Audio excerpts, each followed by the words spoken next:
go.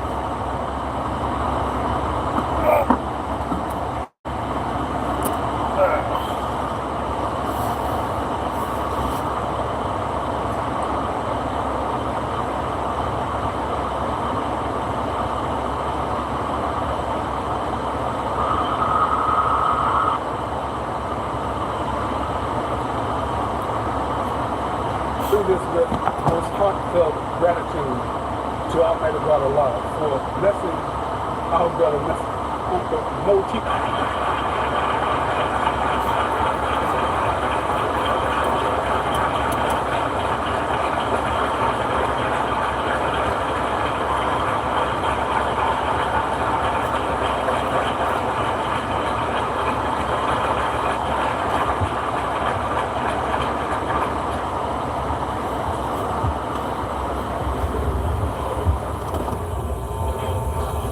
In the name of Allah, the Beneficent, the Merciful,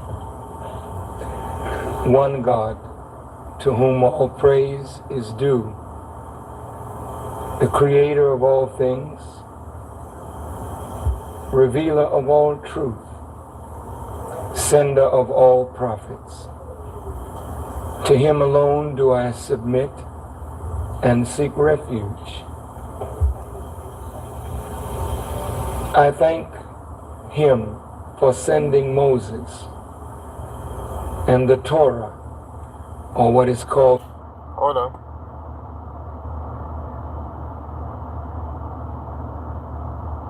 Turn right onto US 29 South Wards Road. Called the Old Testament.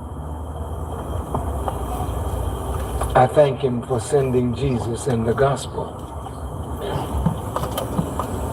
I thank Him for sending Muhammad and the Holy Quran. But if I lived to be 1,000, I don't think I could ever thank God enough for raising up in our midst a divine leader, teacher, and guide who has made the Torah, the Gospel, and the Quran relevant books for an oppressed people here in America and throughout the world. I'm speaking of the man who taught me what I am about to teach you, the Honorable Elijah Muhammad. I greet all of you, my dear brothers and sisters, with the greeting words of peace. We say it in the Arabic language, Assalamu alaikum. And this means peace be unto you. I'm very, very happy and honored to be here in Gary once again. I must confess it has been 7 years since I last spoke in Gary. I believe it was 7 years ago. And the time goes so fast. And so many things have happened to Gary and in Gary in the last 7 years. Gary potentially is a great city. But like all of the cities of America, Gary is suffering. We don't come tonight to add to the suffering, but we come to hopefully offer something that can relieve the suffering. The scriptures teach in the book of Hosea, my people are destroyed for the lack of knowledge. Ignorance is our worst enemy. And as long as ignorance prevails in our communities, our enemies will always be able to manipulate our ignorance and make us destroyers of ourselves. I want to thank the Reverend Faris Evans, and the Pockerow Missionary Baptist Church, its membership, deacons, trustees, for the honor and privilege of allowing us to be here tonight to talk to our brothers and sisters here in Gary. At the next light, turn left. Our pastors are bold and take a bold step. They are castigated for it by others who don't understand.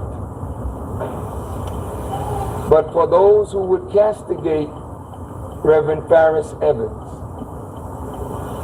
At the light, turn left onto Callahan Road. to withhold your judgment until after you hear the man that he has permitted in his pulpit.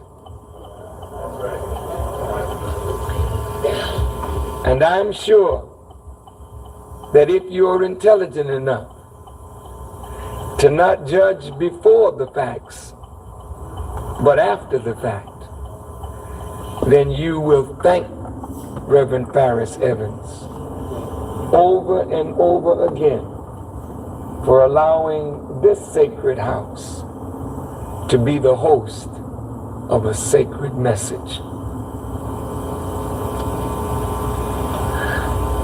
I want to thank our dear brother minister, Sabir Muhammad, who has been working very hard here in Gary with great opposition to try and get a message of truth to our people. And I want to say to Brother Sabir, we are very grateful to you and your family and to the believers here in Gary for your hard work. Please stand.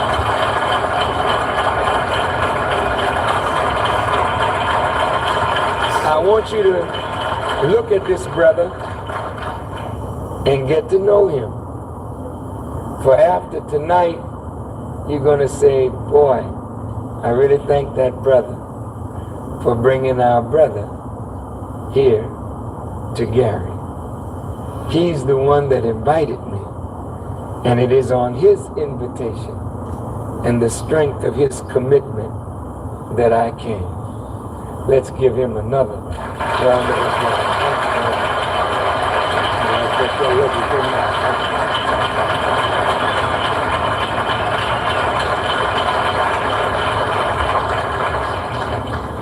Now remember, we're in the sanctuary. And while we can be happy, and it's a place to shout, and it's a place to clap, it's not a place to whistle. Okay? Now, I said something is wrong with Gary. I didn't say anything you don't know. We all know that something is wrong with Gary, and something is wrong with Chicago, and Detroit, and Cleveland, and New York, and Los Angeles. I was down in Mississippi just about a week ago, and there in the cotton field in Greenwood, Mississippi, we were speaking. And in that little area in Greenwood, Mississippi, and Greenville, Mississippi, the same problems that we have in Gary and Chicago are now in little cities throughout the South. Black people killing one another. One American kills another every 28 minutes. Think about this. One American kills another every 28 minutes. In the last 20 years, homicide in America has doubled and has become a major cause of death in the United States. In 1978, homicide was the 12th leading cause of death in the nation. It was the 4th leading cause of potential years of life lost to persons between the ages of 1 and 64, ranking after unintentional injuries, cancer, and heart disease. However, during the 9-year In 600 feet, turn left onto Browns Mill Road. 1970 to 1978, At the stop sign, turn left onto Browns Mill Road. of homicide were disproportionately represented by males, by blacks, by Hispanics. 78% of all homicides were men. And now, in 1980, which is 10 years ago, Take your next right onto US 501 South. homicide rates for black males in the United States were At the higher stop sign, than turn right onto US 501 South. for any other race or sexual group. Homicide for black men higher than for any other age or sex group or a racial group, black men leading the way. Recent studies indicate that in America today, one Caucasian female has one chance in 606 persons of becoming a murder victim. I'm going to say that again. A white female has one chance in 606 of becoming a murder victim. A white male has one chance in 186 of becoming a victim of murder. That means for every 186 whites, one person in that 186 may be murdered. But for the black female, 1 out of every 124 has a chance of being murdered.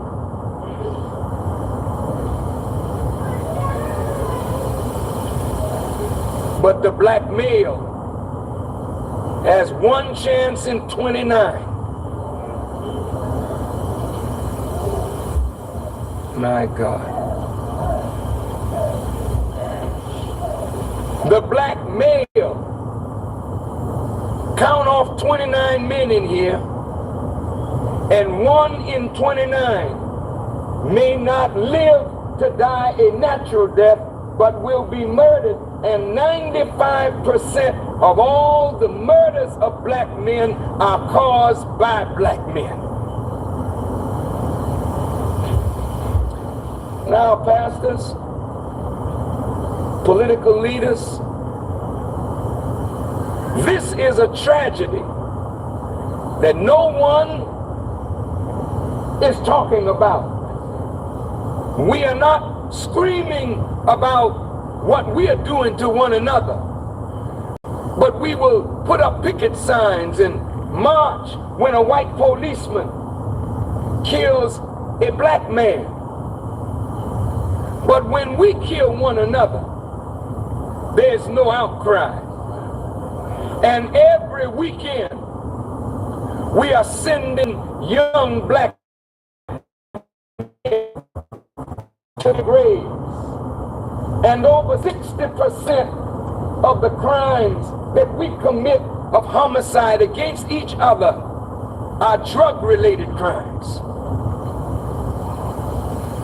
13% deal with family squabbles. Suicide is up. And even though we caught heck in slavery,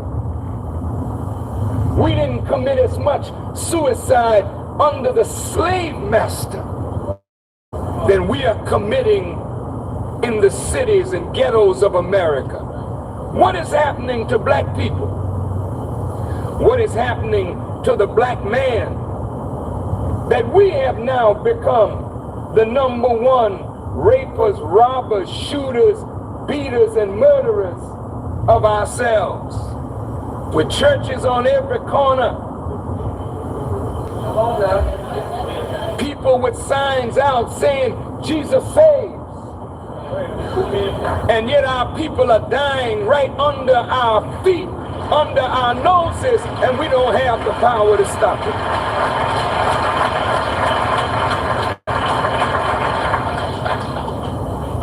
The condition of black people in America is a witness against the homes.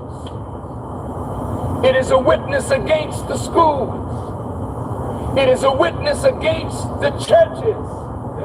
It is a witness against the politicians.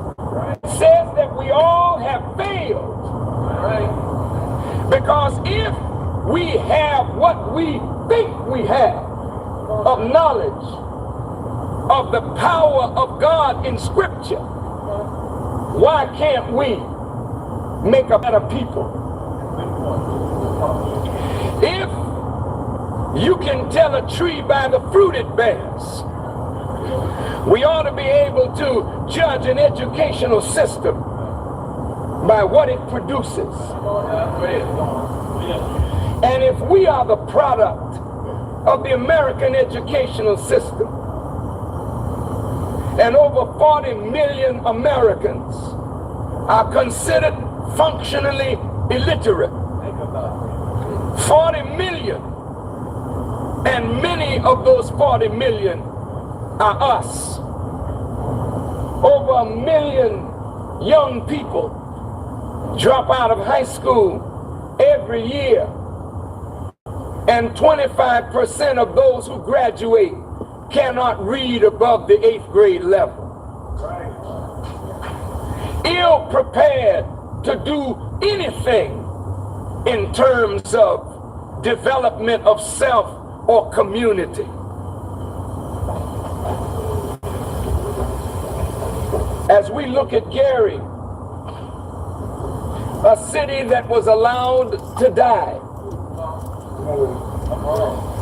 because racism was so poisonous and pervasive in Gary that when the black people who lived in Gary decided to vote in a black mayor, the businesses moved out of Gary, formed a new township, took the money away from Gary.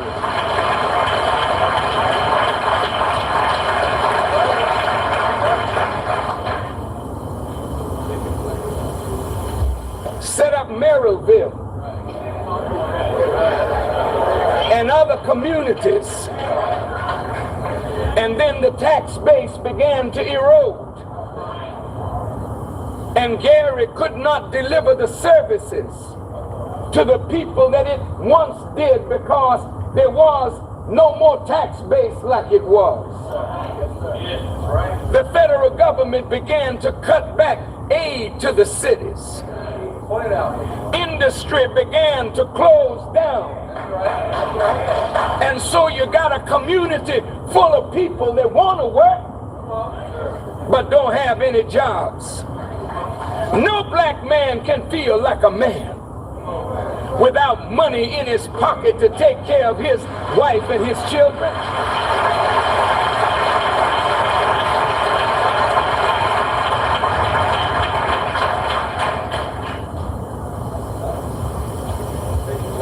There were 45 murders in Gary throughout the year of 1989. And as of today, in the 7th month of 1990, there have already been 46 murders. It is not that the people just want to kill one another. But there's so much madness and frustration in our community. There's so much hopelessness and despair in our community. Over 60% of the black homes are headed by a woman. But there are children in all these homes which says a man was there at one time.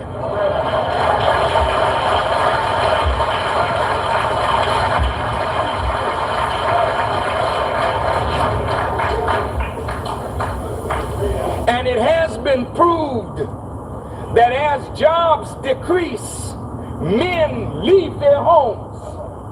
And it is as proportionate as the job market goes down for black men. More and more homes become headed by black women.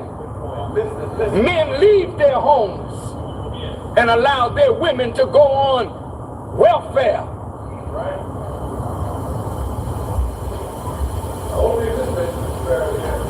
In all the major cities in America, not in Gary, there are fine buildings going up in the downtown areas. Travel throughout America, every downtown in every major city is being rebuilt. That's right. That's right. That's a fact. Yes, sir. They say it's creating jobs, but it can't create jobs for 40 million who are functional illiterates. A functional illiterate cannot fit in a high-tech society.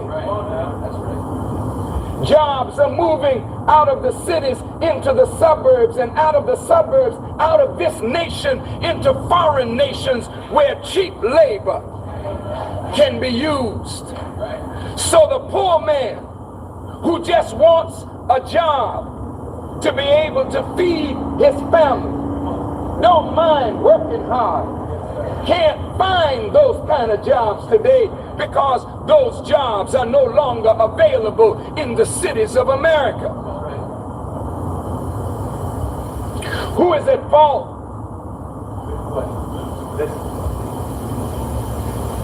Can we fix some blame somewhere? Will it mean anything to say who is at fault? We got a problem. Whoever is at fault, we got the problem.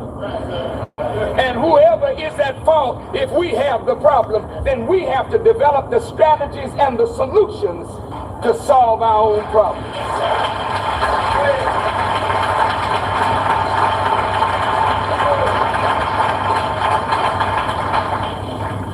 We voted out Mayor Hatcher. We voted in a new mayor. Many say he's a good man.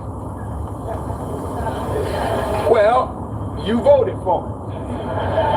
So he must have been good for you. You chose him.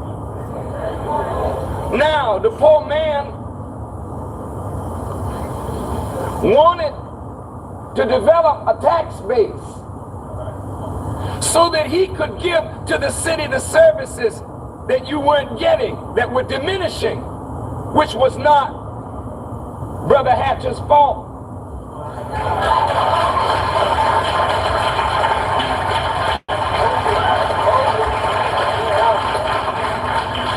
But people vote their stomachs rather than their hearts. That's why Violeta Chamorro is the ruler in Nicaragua and not Daniel Ortega. Daniel Ortega has the heart of the people. But America put so much pressure on the economy of Nicaragua that Nicaragua could not survive economically.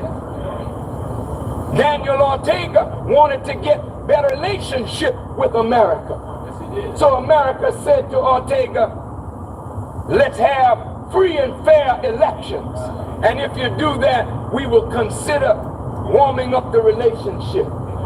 And when he agreed to that, they sent millions of dollars from America into Nicaragua to buy the election.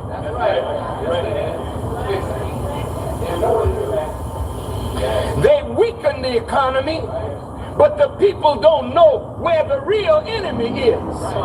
They throw the stone, hide their hand, and then the person that's out front got to pay for what somebody else is doing.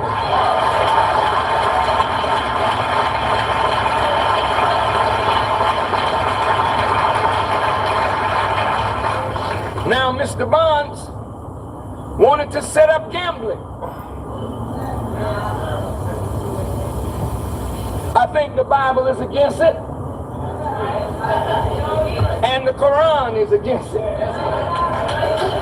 But when you don't have any means of giving service to the people, you'll follow any way that will make a way out of no way.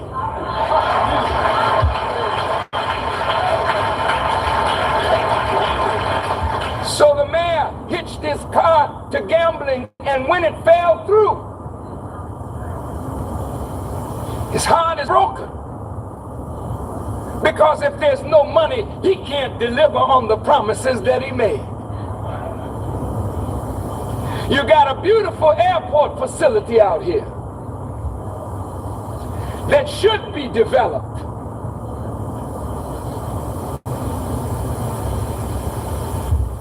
It will bring revenue into Gary. Steel mills closed down. Poor people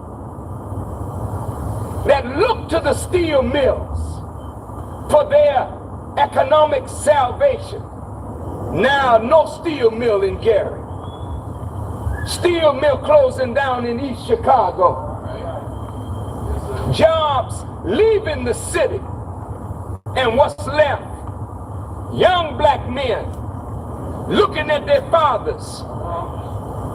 Fathers trying to collect unemployment. Trying to live off of nothing. Doing little odd jobs. And then a smart, crooked deceiver comes and say, hey man, you don't have to be subjected to this. Here, sell this. It'll ease your pain and the pain of your community. So you got more crack salesmen in the black community than Amway, IBM, Mary Kay, Fuller Brush, Avon. Not because our people want to sell drugs. Our people want money. Because in this world, nobody can make it without money. And if nobody's providing a means of employment for the people, then they will resort to crime. And don't tell the people, thou shalt not steal. When my stomach is hungry, don't read me that law when preservation is the first law.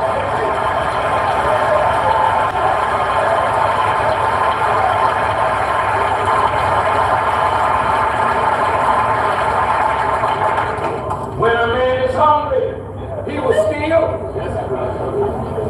When a man is hungry, he will kill. That's right. Listen. I have seen, and you have heard and seen, when men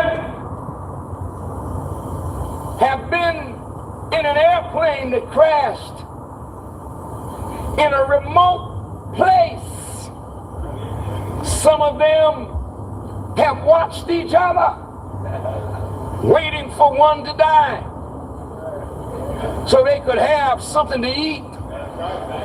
Don't tell me that you won't eat your brother.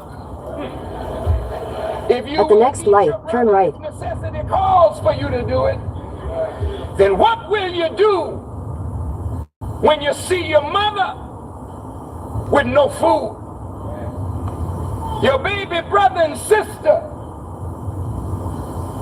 with no bread, living in a shack in Gary in the wintertime, and there's no heat, and the gas company does not care And the electric company does not care. At the light, turn right onto US 501 South, Lusardi Drive. If nobody cares, then I'll get me a gun. I don't care either. So you got a whole nation of people that have lost the spirit to care for themselves and to care about their neighbor. It is dog eat dog. This is the plight of Gary. This is the plight of Chicago. This is the plight of Harlem, New York. This is the plight of Washington, D.C. Black people feeding on one another, destroying each other, while in the other side of town,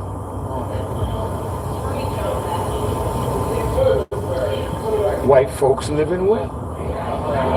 They have little problems, but they get service in Maryland. They have a tax base there. Their garbage is collected. They get police service while you cry out. Your policemen, many of them corrupt. Not because they have to be, but it's the way of life in the ghetto now. You pay off the police and you run your drugs. You know this is going on. I read about a drug bust here in Gary. It's the most ridiculous thing I've ever read in my life. And you had the nerve to put that in your newspaper as some big thing that you found. 5 packets of heroin, 5 packets of cocaine, $800 and 2 pistols.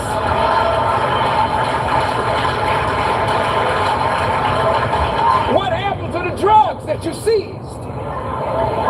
And what happened to the money that you seized?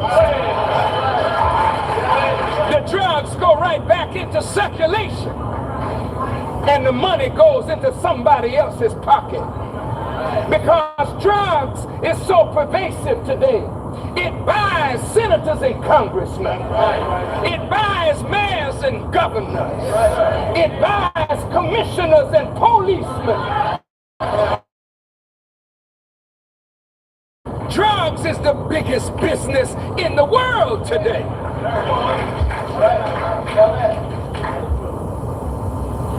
I don't mean to make anybody uneasy. I'm serious. I don't want to make you all uneasy. But let me say this.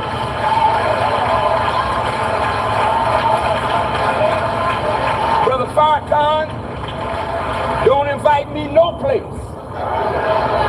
if you don't want to hear the truth. Because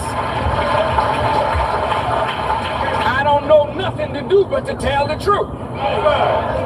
I once heard Malcolm say that if you throw a stone in the midst of a bunch of dogs, the only one that hollers is the one that got hit.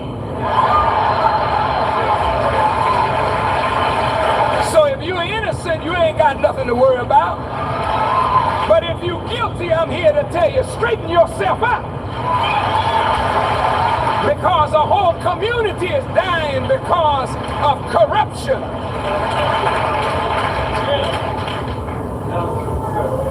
The gross national product of Russia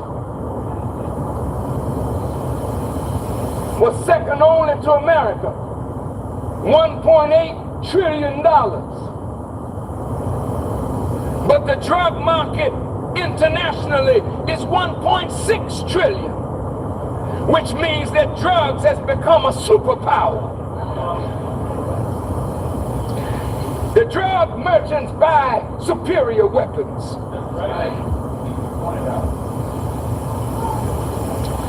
The drug merchants have sophisticated electronic equipment. It's big business. And we are the ones that are paying the price so that a few of us might live better while the rest of us die in misery. This crack cocaine, it is a chemical manufactured. It is manufactured to give pleasure to the pleasure centers of the brain. I used to think, Reverend, that drugs was unnatural. We don't need drugs. We need air, water, milk. We need bread. I didn't know that there's a human need for drugs. What do you mean, Farrakhan? Just wait a minute.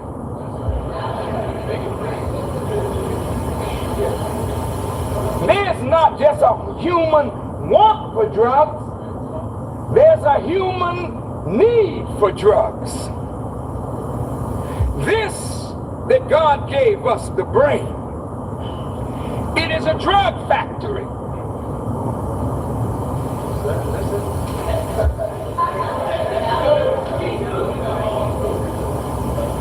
Go down by the cemetery one night. Walk in, but there's a fence around it. And let some strange sound come up. And you begin to feel threatened. Don't tell me you won't get over that fence in a single bound. If you've ever been frightened, you can run faster when you're frightened. You can fight harder when you're frightened. You can jump higher when you're frightened. Then the next day you go back to the same fence that you got over the night before, but this time you're not frightened and you wonder how I got over.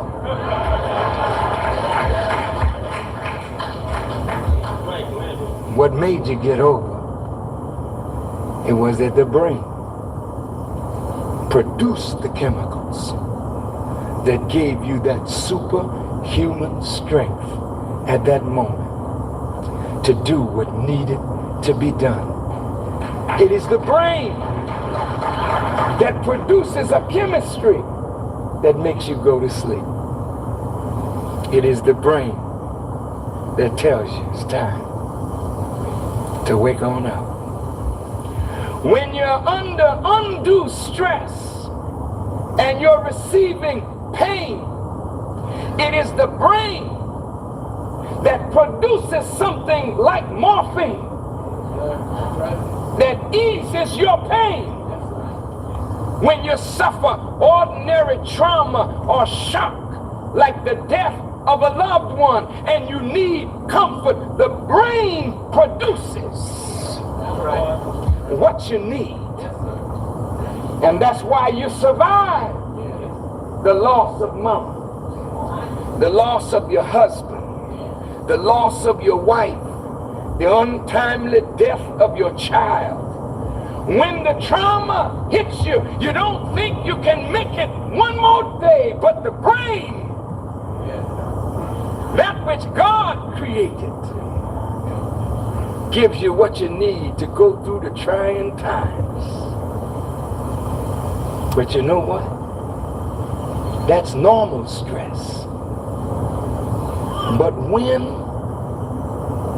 you have coming from the outside pressures that are not normal, stress that is not normal, producing shock and trauma that is not normal, you deplete the supply that the brain gives then you need an external stimulus. And that's why insanity is going rampant in the black community. All of a sudden, you can't handle it anymore. And you don't know why you can't handle it, but you've depleted your mind of that vital chemistry that keeps the balance. And so you go to a doctor and he prescribes a medicine, and it is a synthetic representative of the chemical that the brain produces. And then when you ingest that chemical, all of a sudden you can handle things again. And then they tell you, you got to keep taking this medicine for the rest of your life.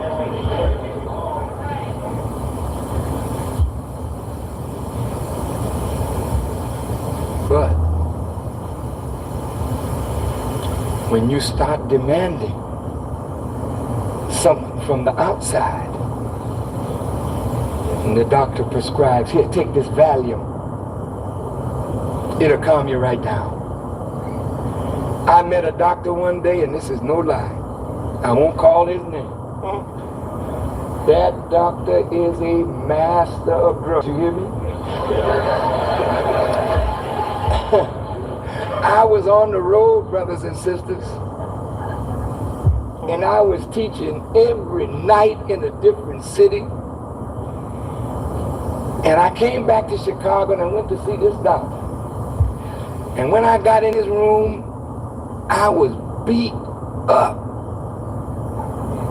He said, brother, he broke off half a pill. Wow. And he said, take this. I trusted my doctor. He gave me some water, and we talked for a few minutes. When I looked in the mirror, I looked young, you know what I mean?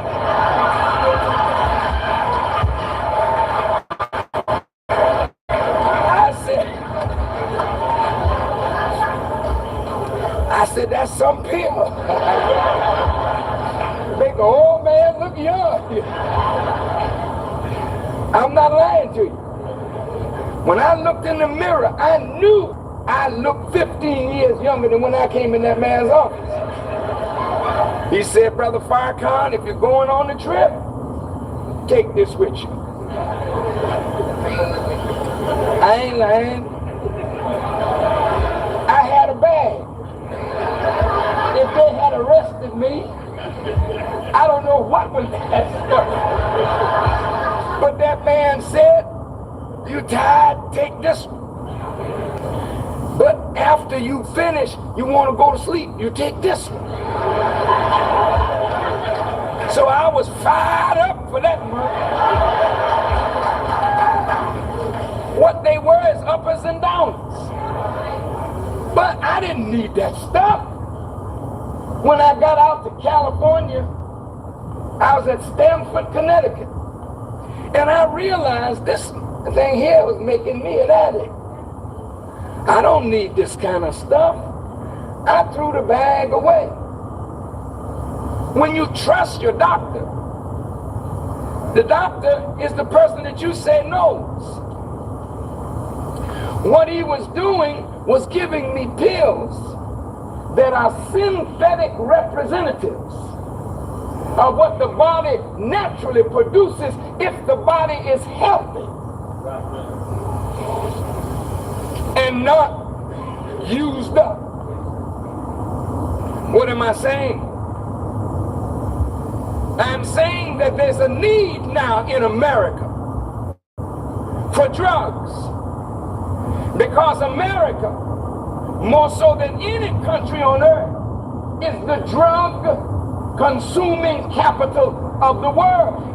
Though America has better roads, better streets, better transportation, better communication, better lifestyle than any country on earth, yet there are more drugs consumed in America than anywhere on earth. Do you know why?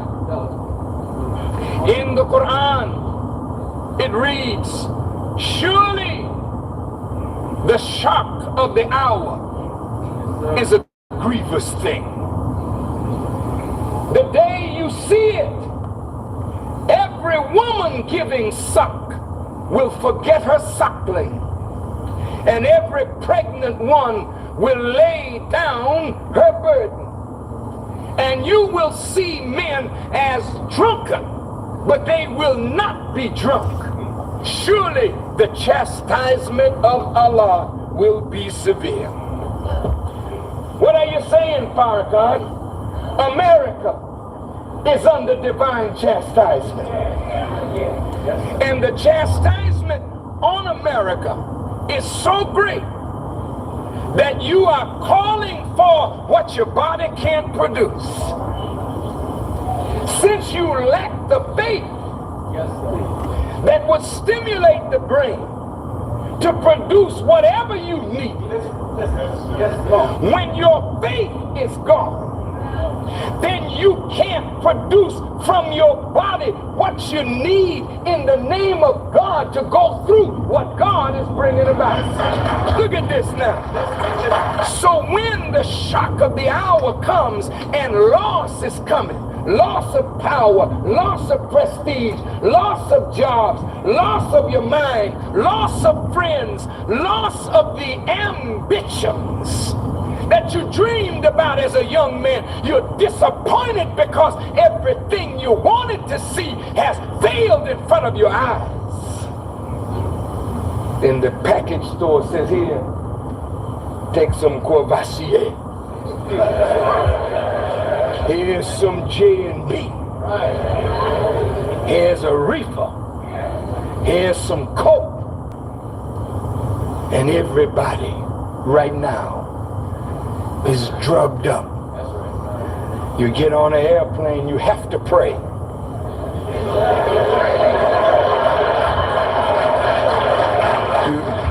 You pray normally, you know, but when you look at the pilot, you wonder, is he high?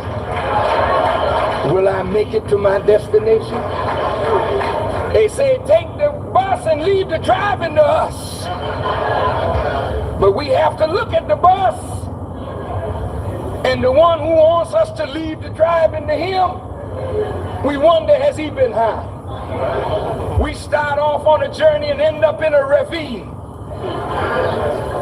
Take Amtrak, end up in a ditch. The engineer high, the pilot high, the preacher high. Oh yes, preacher snorting coke today. Yeah, it's true. It's true. Politicians. Yeah, it's true. It's true. Judges. That's right. Lawyers. Right. Doctors. Right. Doctors drunk as a hoot owl. Trying to perform an operation. Talk to me, doc. I'm not joking. I'm not playing. Everybody high. Come into Gary, the building stop swaying. So much dope being used.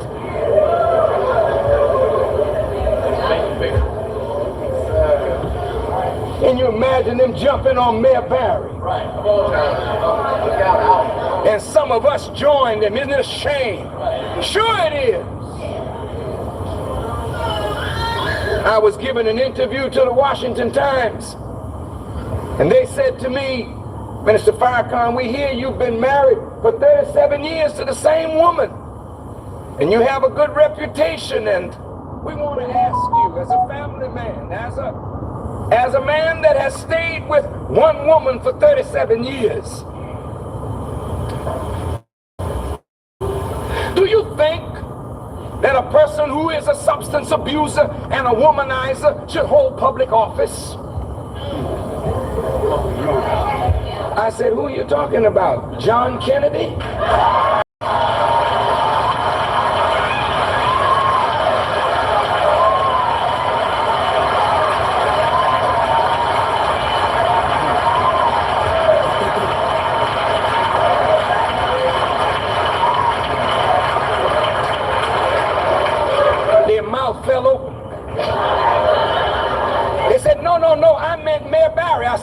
co-star John Kennedy. I said the members of the press knew the man was having orgies in the White House. Y'all didn't tell that. Y'all knew that Eisenhower had a mistress. You didn't tell that. Y'all knew that Delano Roosevelt had one too, but you didn't tell that.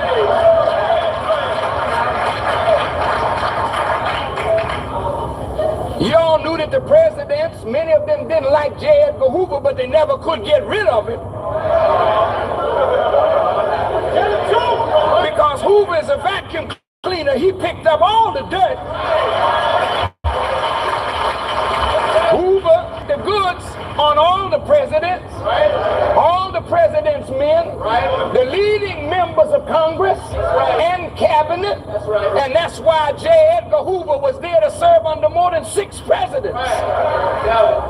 Where are those films? Let us see what y'all white people do.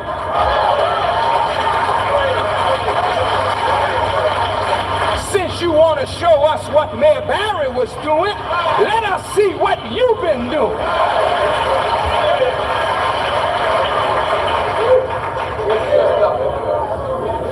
Pull the covers off.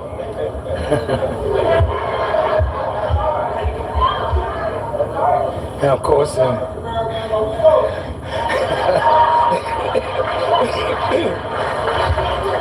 well, brothers and sisters, I'm suggesting with that there's a natural need for drugs. But we don't need to go to a drug man to get it. In half a mile, turn right onto North Main Street. To enrich our lives by developing the faith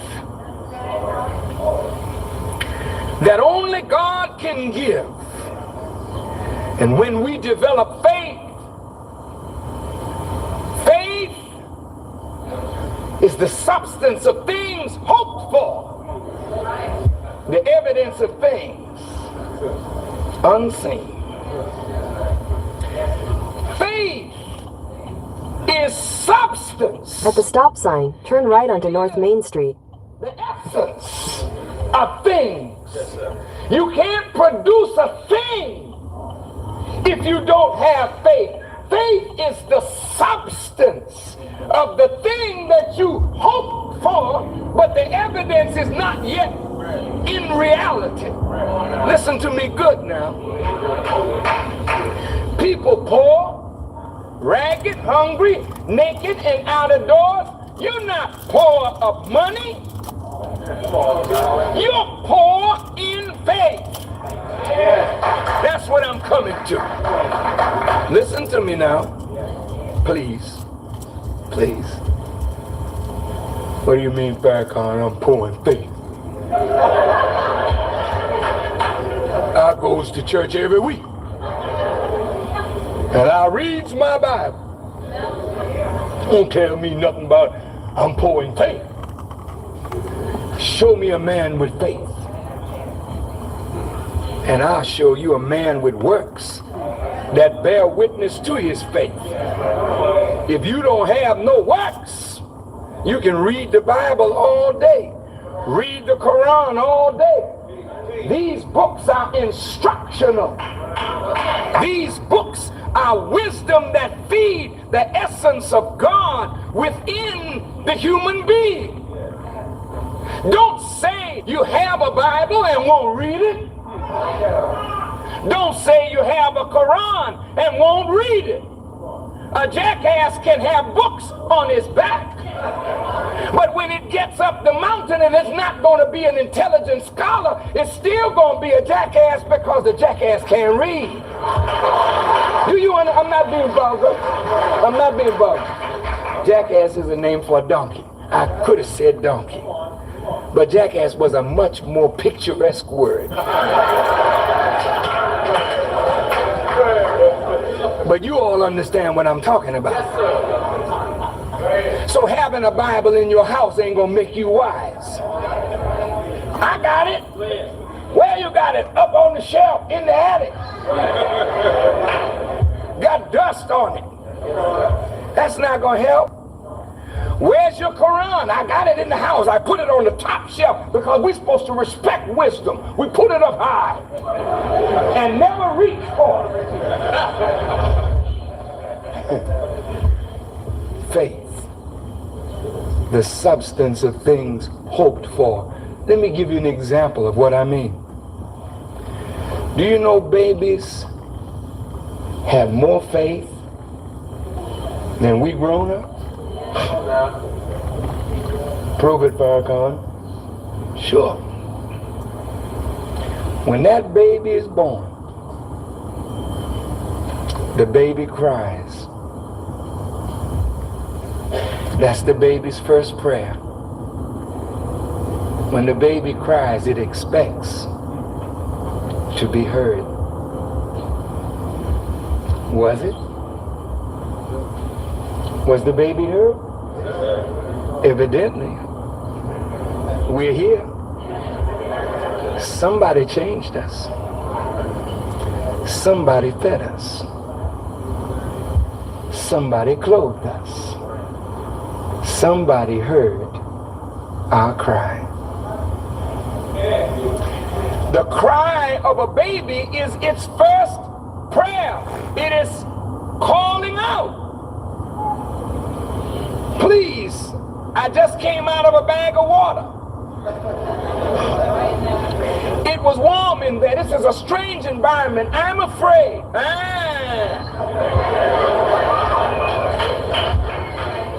Somebody help me in words. And somebody goes and answers that baby's need. The prayer was answered.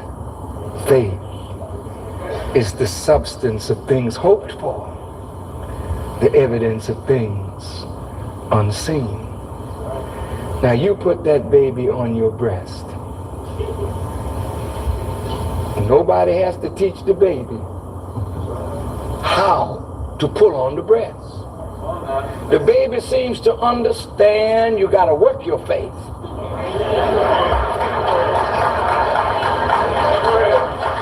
You put that baby on the breast, and there's no milk there yet, mother. But the potential is there. That baby begin to work. That baby begin to pull. And after a while, faith, the substance of what it hoped for, the evidence of what was unseen,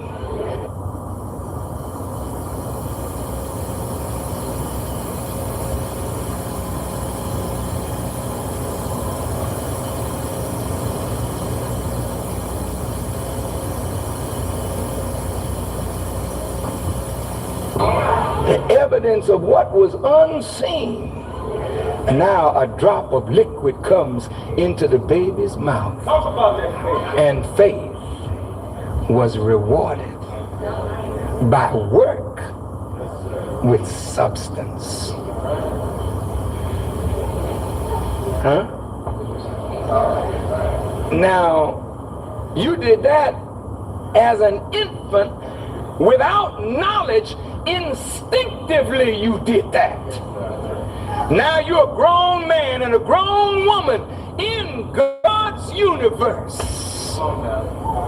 which is his own mammary gland. This is God's gland.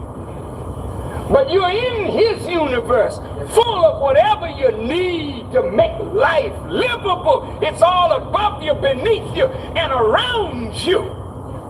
How dare you say I'm poor? How dare you say I ain't got nothing? You don't have the faith that would allow you to pull on this universe. And if you pull on it, it'll give you what you want. And can no white man stop what God has ordained? So don't put it on him. You better go look at yourself now, because you are in your own way. Yeah. I want you to hear me. Now, you know, white folk make it awful hard for us. So what? They ain't God. Your problem is you depending on them.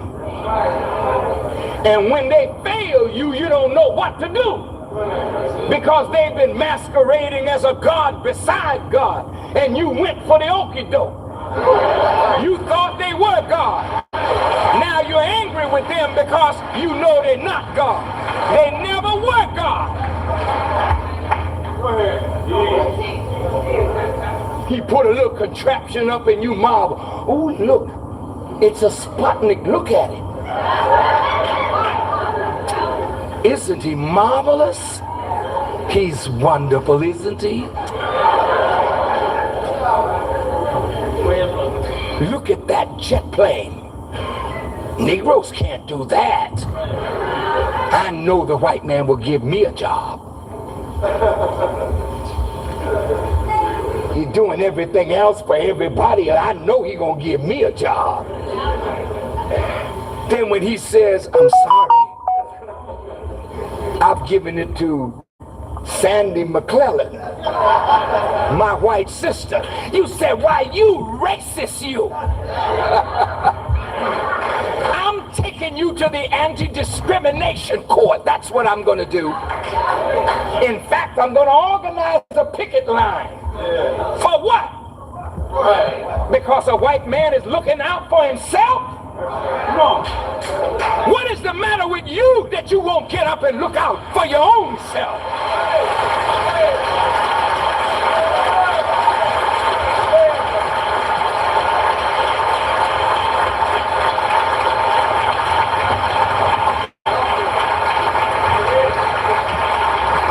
We can't teach our people to be 1990 beggars. Get up from being a beggar. You are an ancient man and woman. Your fathers were here long before the Caucasian was a thought. Why now do you think you have to depend on them for life? Go ahead. You should be ashamed of yourself. He put up a little contraption and you marvel. Well, marvel at this.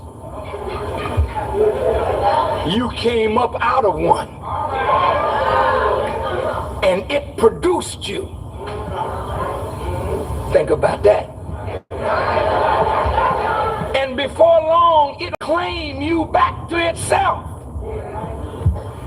God has no waste problem, no recycling problems. He recycles everything.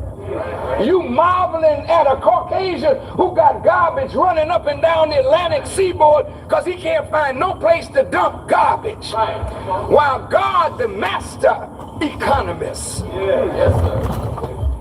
don't waste the feather from a bird. Don't waste the carcass of a spider or an ant. Magnificent earth. 7,926 miles in diameter. 24,896 miles in circumference. 57,255,000 square miles of land. 139,685,000 square miles of water. The square mileage of it is 196,940,000 square miles with a weight of 6 septillion tons. How much do you weigh? Lightweight? So don't throw your weight around. I'm a heavyweight. Shut up. The earth is a heavyweight. And it's floating in space. It is not upheld by pillars. It is a huge ball floating in space.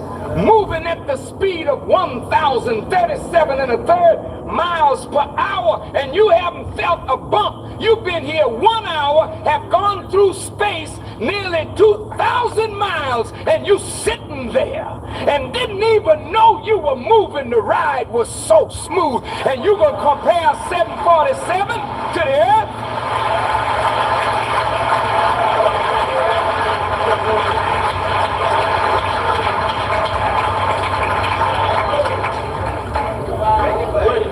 Nobody creates like God. And he has put it above our head and beneath our feet. There's bounty everywhere. There's no reason for us to be in this condition. So let me bring this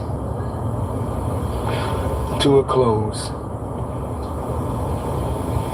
Why are we murdering each other? It is because death permeates our minds. And death of the mind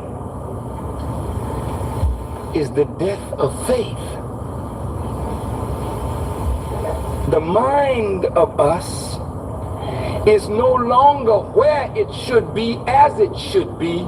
The mind of the human being is buried now in his or her flesh. This flesh body has become the grave of our minds. And in the beginning, God created the heavens and the earth. And the earth was without form and void, and darkness was upon the face of the deep, and the Spirit of God moved upon the face of the waters. And God said, "Let there be light." And there was light. Why did you say that, Brother Farrakhan? Because God has made natural relationship between the heavens above and the earth below. And it is the linkage and the relationship of heaven and earth that is giving us life today. Without the light of the heavens, the sun, the moon, and the stars, the earth could not function. But it is the light of the sun that draws the water up from the earth's surface in a fine mist that the naked eye can hardly detect, forming clouds. The sun does that, the moon does that. And as it draws water up from the earth's surface, the water is impure, but the sun pulls it up and purifies it as it pulls it up. And then it forms clouds. And then the wind blows the clouds until it comes over dry, dead earth. And the cloud bursts and water comes down. Seeds already in the earth, so the water causes the seeds to swell. And the light of the sun bearing down on the earth energizes the earth, and the earth goes to work on the seed. The earth don't just lay there and say, "Light me up, baby." The earth works with the light. You didn't hear me? It's a different kind of preaching, I know.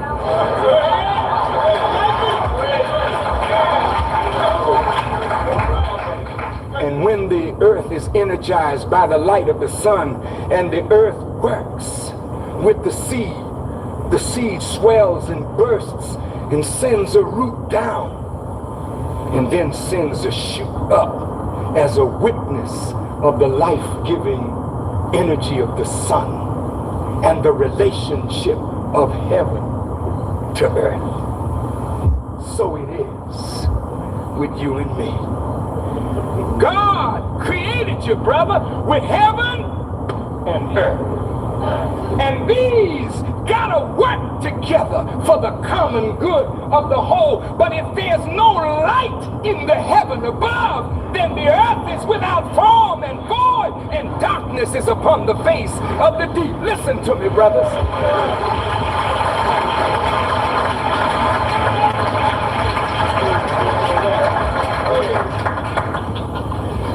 Brothers and sisters, listen.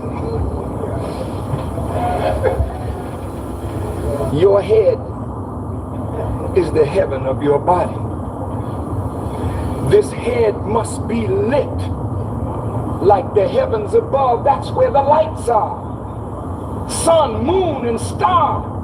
Your head must be lit in order for you to be a man. You can't be a man with no heaven. But when the light goes out here, then you become an animal, living in your flesh, for your flesh, by your flesh. So the mind and spirit of God is buried in the flesh. So the flesh becomes the grave of the divine essence of the human being. So the man can never be the man, and the woman can never be the woman until God touches the mind and lights the mind, so that the mind raises up above the body, then commands the body, energizes the body to follow the law of light. You didn't hear me?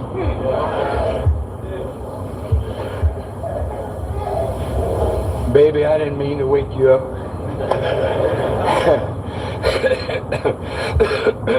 Listen, brothers and sisters, you see this planet? This planet obeys the law of light. Light strikes the earth at the equator, causing the earth to spin.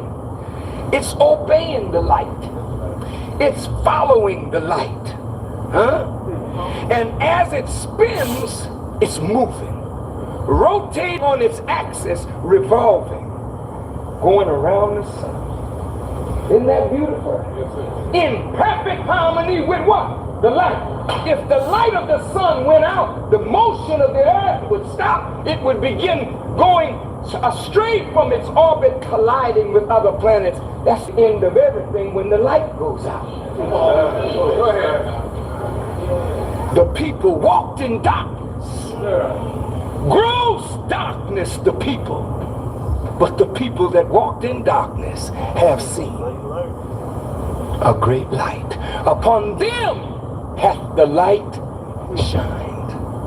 That's the book of Genesis. You know why it's Genesis? And you know why it's called the first book of Moses? Now you know why I thank Allah for my teacher, the Honorable Elijah Muhammad. See, you can tell that the man had a good teacher if he's a good student. I'm a witness bearer that I have an excellent teacher. And I want you to know the teacher. Come on. And I want you to come into the classroom of the teacher. That we all may grow in wisdom, because the destruction of ignorance is our salvation. I'm almost finished. This is called the first book of Moses. It's called Genesis. In the word Genesis, you get the word gene. And in the word gene is the secret coding of the person. It's called the genetic makeup, right? What is in your coding, the genes of you, is your past, your present, and your future. The genetic makeup of the person is three-dimensional. Every human being is past, present, and future. Every human being. When you know the past energizes the present prepares for the future. It's all in the genetic makeup of the individual. So the first book of the Bible is called Genesis because it's pointing to the beginning. And everything that's in the beginning, you find it also in the ending. So Revelation is an enlargement upon Genesis. Listen, man, there's some preachers in the house. I want to just...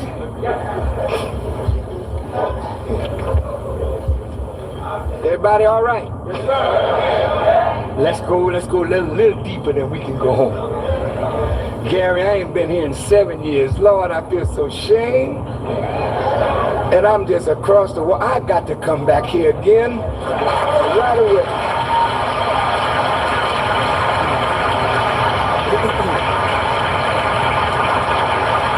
Gary, bear with me just a few more minutes, Gary, okay?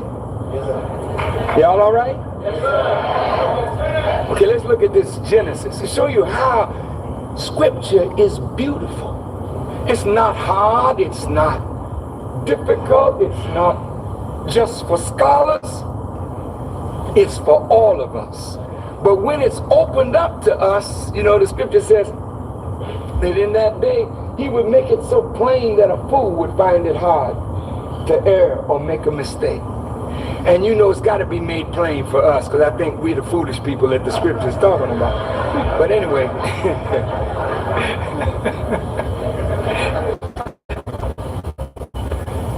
why is Genesis the first book of Moses? Moses is talking about the beginning. In the beginning, God created the heavens and earth. Fine. Why are you telling that to your people, Moses? I'm trying to get my people to see who are enslaved, how the beginning was. They'll know how their beginning is. I want them to understand the relationship between heaven and earth. Darkness was upon the face of the deep, and the earth was without form and void. When you're a slave and you have no light in your mind, no knowledge, you are without form and void, because darkness is upon the face of the deep. Listen good now. All of us as a people are like a check that is voided. Have you ever received a voided check? What can you do with it? You can't deposit it. It's voided. It has no power. It has no value. That's the way black people are. Like a voided check. You're without form and void, because darkness is upon the face of the deep. This not only pertains to black people, it pertains to the whole spectrum of the human family, including the Caucasian. But more importantly, more relevantly, to black people who are enslaved by the powers of white people. Yes, sir. And in your enslavement, they have voided you. And that's what you are in Gary, a voided check. Something that has no form and void. And when people look at black people, they just say, well, we'll move out of town. They ain't gonna do nothing. So they move out and let the town die. And you ain't got the power to make it live, because you void. You all left here crying.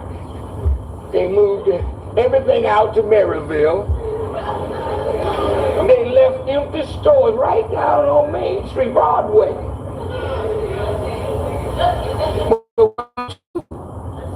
Go in the stores and let's do business. Right. Who?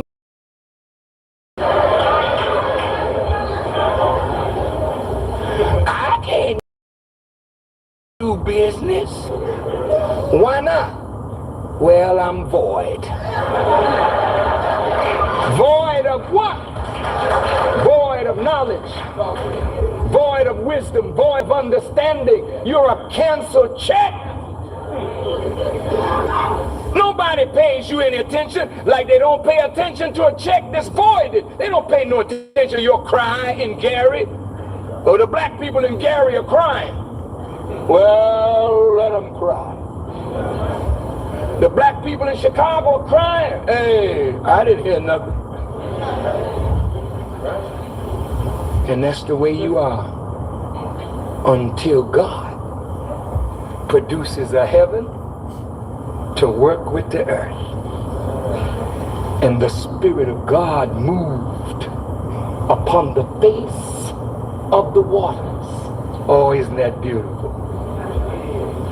What does it mean? God looks at water. The Quran says God's throne of power is ever on water. That's power. Water stands for the masses of people.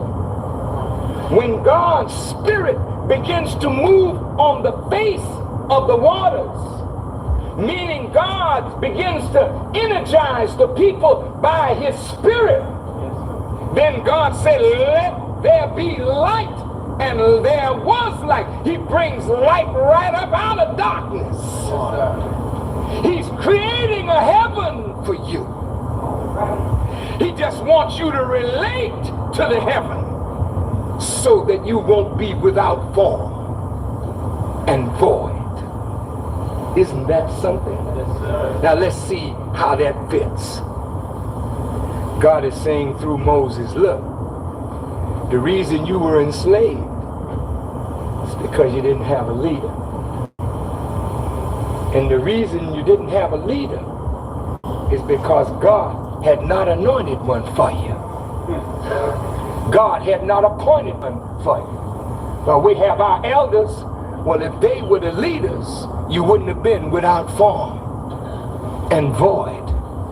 Because light gives you form and makes you not void. Do you follow me? Moses, the name Moses means one drawn out. He was drawn out of the water.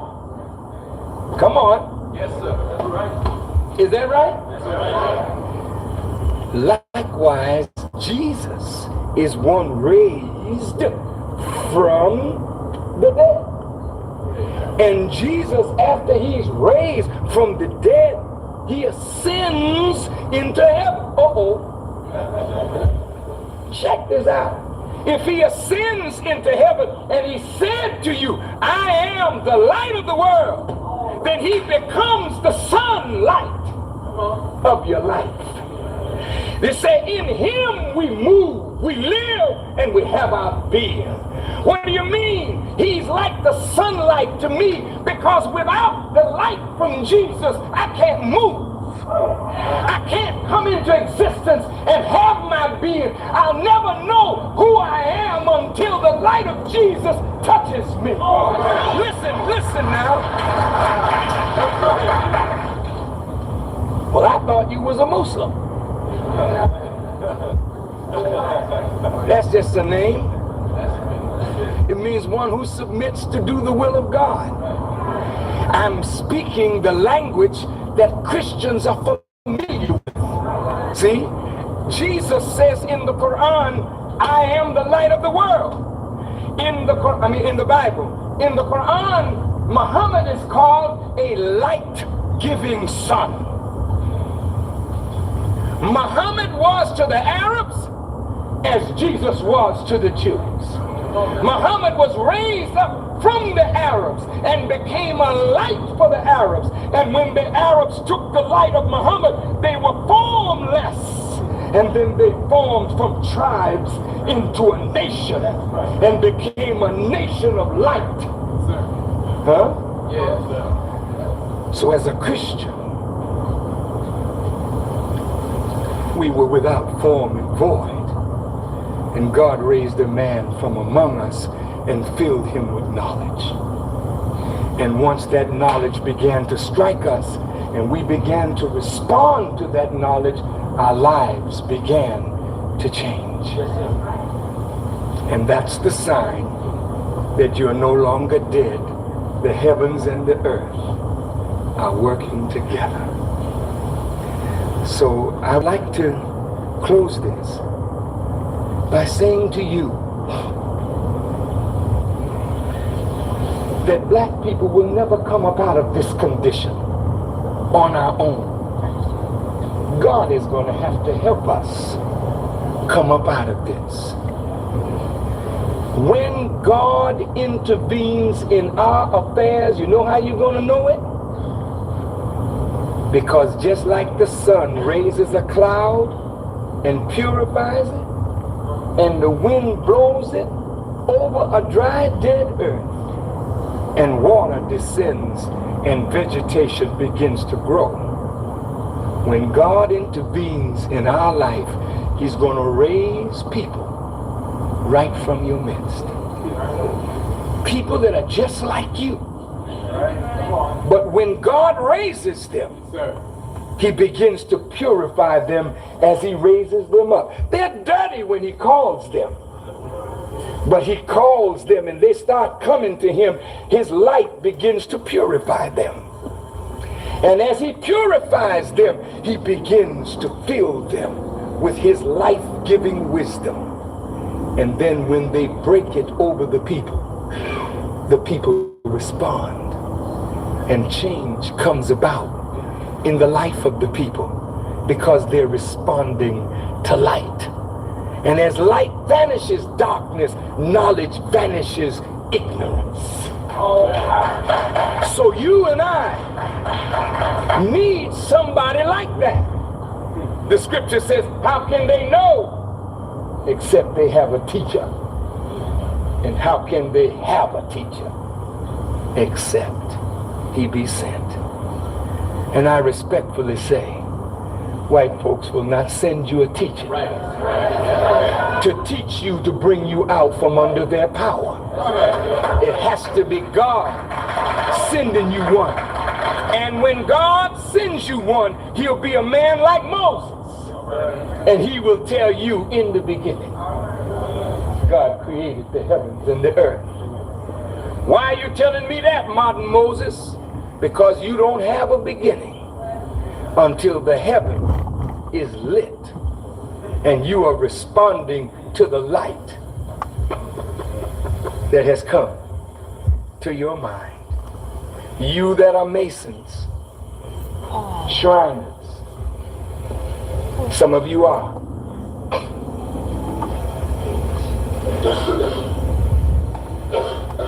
The man that got hit in the head, carried on a westerly course, and buried in the north corner in a shallow grave where there was no light. He stayed in that grave until one with the master grip came. And when the one with the master grip came, he pulled him up out of that grave. And he lived again. Jesus said, I am the resurrection and the life. If you believe in me, though you are dead, yet shall you live. It ain't got nothing to do with cemeteries. Them that are in that cemetery, it be long time.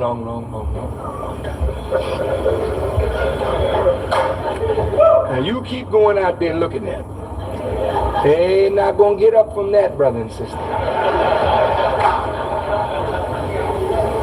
But it's you in the grave of ignorance. You and I can't get up from our condition. I am the resurrection and the life, he said. If you believe in me, though you are dead, yet shall you live. Why are you saying that, Jesus? Because I have the master grip. And if I touch you and you hold on to me, I will pull you up out of your grave. And the old condition that you once were in, you won't be in it anymore. And you'll be able after a while to look back at your condition and say, oh grave, where's your victory? Oh death, where's your sting? The reason you were called Negro is because white folks knew they put you to death. That's what Negro means. One dead, lifeless, neutral, no light in the heaven. And everybody that meets you knows that you're dead. We walk in your community, we say, this is the cemetery.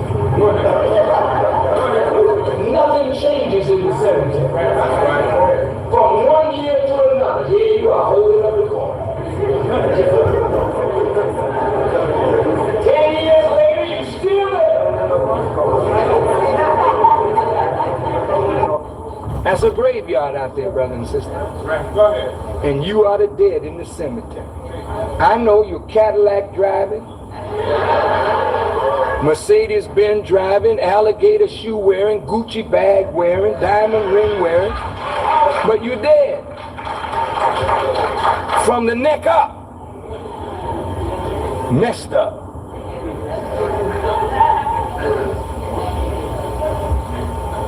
God has to send us a teacher. And when he does, he will produce our Genesis.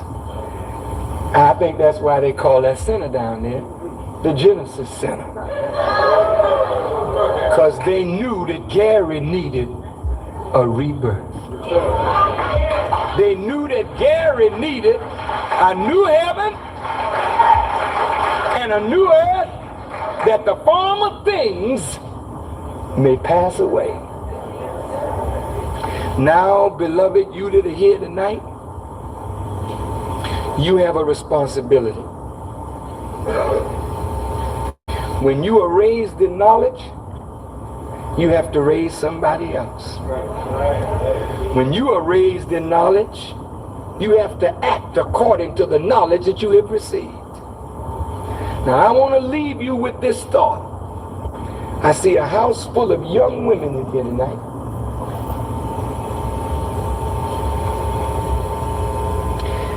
There'll be no Genesis for us without a good, strong woman. There'll be no Genesis for us as men until men return to God. Until we come back to God, a woman can never find peace in us. Hear me now. I'm closing on this point. I want you to listen. Our women are suffering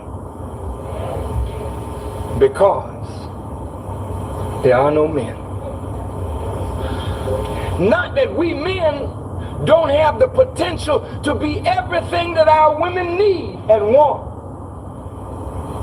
But until man comes back to God, that God may make man all over again, because man has been reduced to dust, then this woman will always catch hell from us. Our women love us, brothers. And they have battled with us and for us from the time we've been in slavery. And they're holding on, hoping that we will come to ourselves and be the man that we should be. Our women are not as messed up in the head as we are, brothers. They're messed up, but they're not messed up like we are. Listen, sisters. Our women can think, and they're really thinking. They plan, they're aggressive, they're more educated, and they'll fight this enemy quicker than the man. We want to talk peace, woman ready to fight.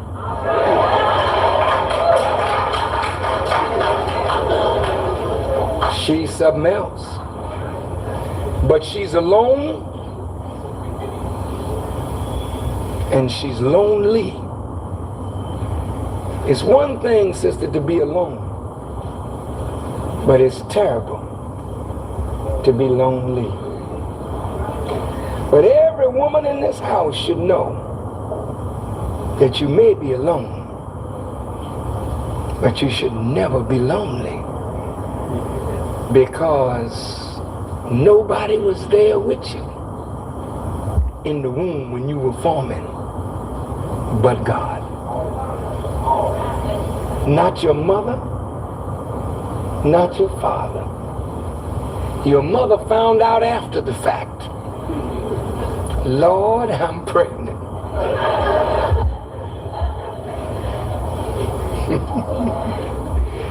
But you were already on the road. You and God. God brought you from sperm mixed with ovum to form you as a clot. God evolved you by his law to be an embryo, then a fetus, and God brought you forth at the appointed time from your mother's womb.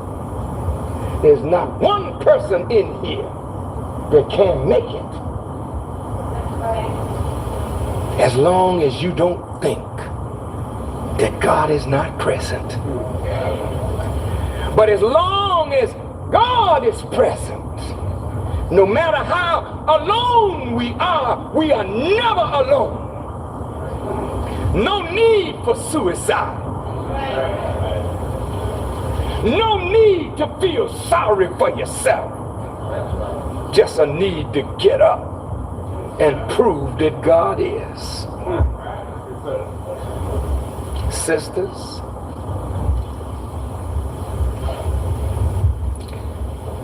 you will never be a woman until God makes man again. You can't be who you are until man is who he is, because he created man first.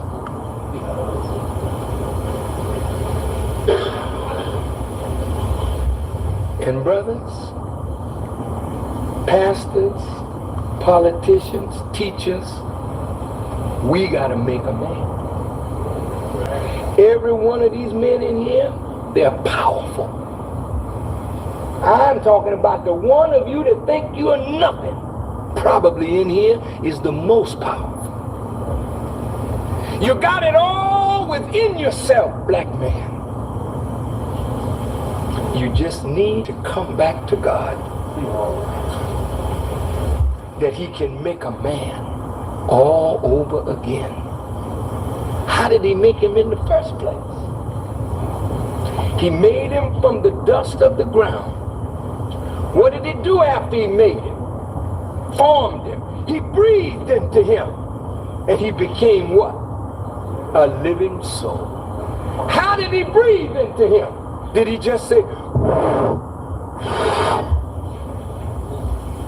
no, man ain't just breath. You can breathe all day long. You'll be an animal living in a potential state that could evolve to become a likeness of God. But it is when God breathes into you of his inspiration here through these ears, which are like the nostrils that inhale the breath of life. These ears inhale the word of life. So the scripture says, him that hath ears, let him hear. Because the ear is going to be the instrument of your salvation or your damnation. Listen. Just listen. I'm almost finished. Just bear with me now. I'm just getting right to the end. Man. Listen. After he's made, God gave him commands. What are the commands? God gave him first dominion over what? The fowl of the air, the fish of the sea, and every creeping thing that crawls. Brother man, that ain't just written in a book. That's written in the genetic makeup of the male. No male is a man without dominion.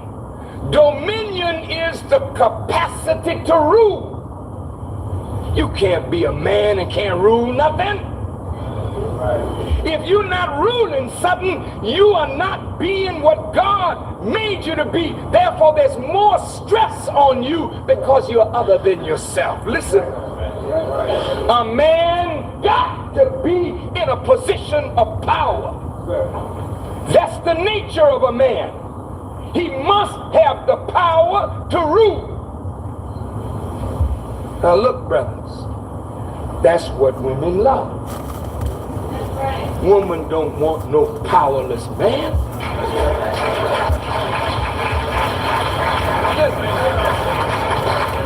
Sisters, I hope I'm not disturbing. Women are not adulteresses. They'll commit adultery not because they want to. They commit adultery because we have not fulfilled their needs. Listen now, sisters. If I hit the right chord, let the church say amen. Just a couple more points, because I want us to understand each other. That's how you make peace. Women, when they find a man who is filled with the Spirit of God, knowledge, wisdom, the exercise of power and dominion in a just way, that kind of man is attractive to every woman. True. He can be ugly. She can live with his ugliness. Just have some dominion, brother. Have some power, brother.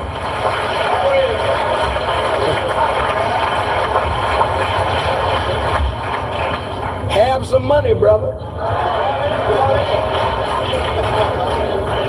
Have some knowledge, brother. And I don't care if your face look like 10 miles of bad road.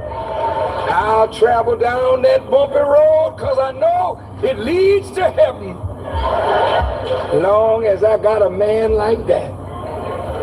And you could be handsome, pretty, Lord, so pretty that all the women love you at first. But at first means that you hit first base. You got to get home, baby. And you can be handsome as all get out. Just don't work. Just don't have any money. And just exhibit that you don't have any sense. And by the time you are on your way to second, you'll be short-stopped. And another man will have put you out.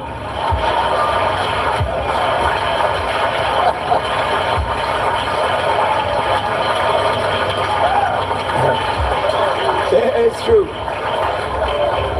Any of us that got a woman today, we're lucky. If she sticks with us in our condition, we're really lucky, brothers. This is no joke. Because none of us are what we should be. We are on our way. That's why we ask y'all be patient.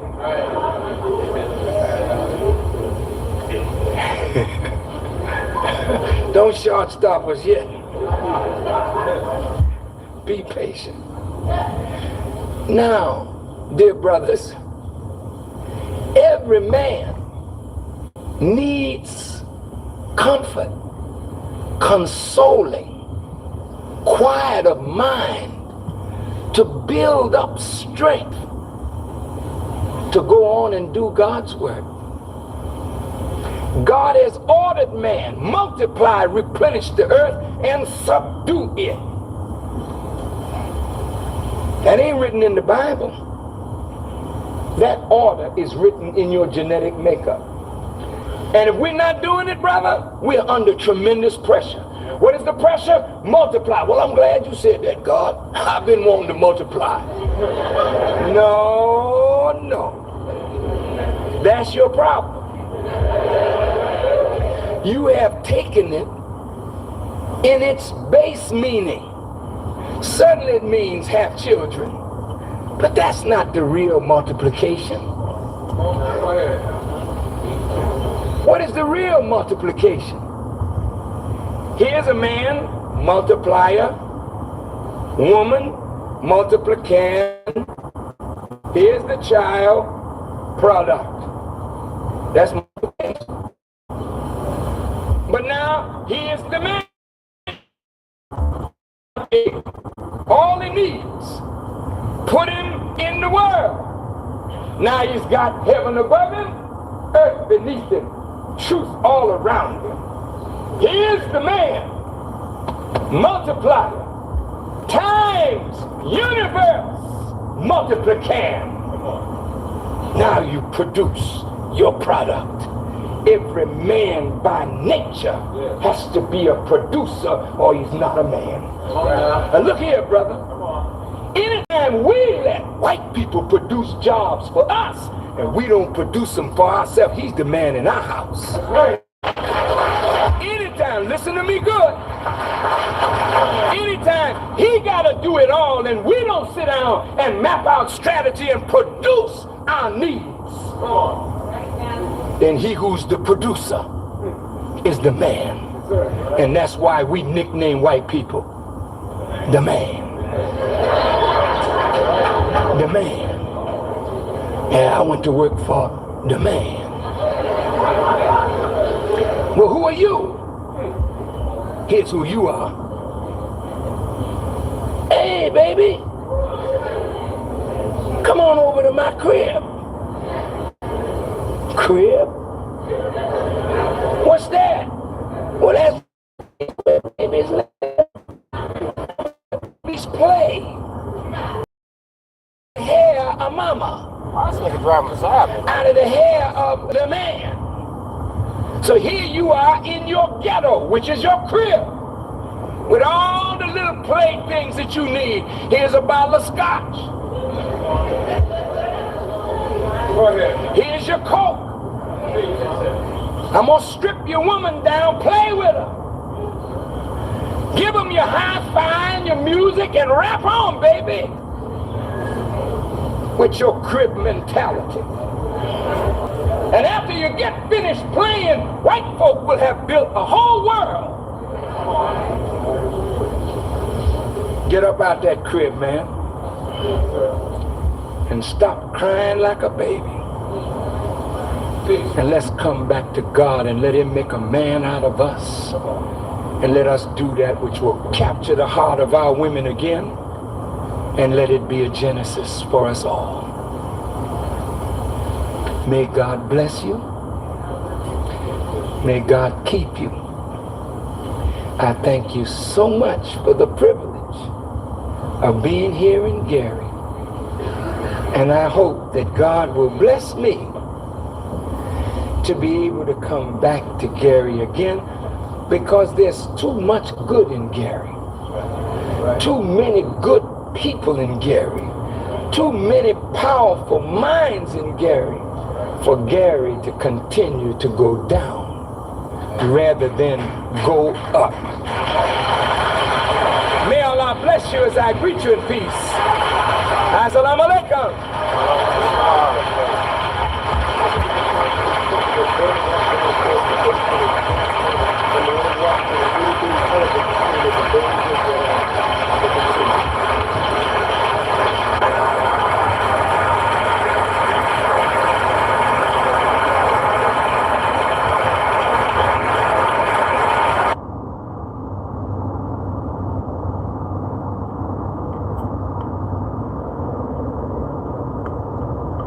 Want to know exactly what's in your P.O. box without calling or getting in the car?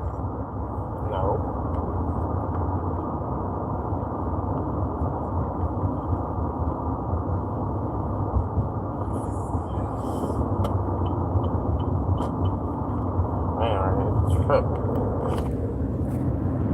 Y'all be blessed, man. Y'all be blessed with those comments.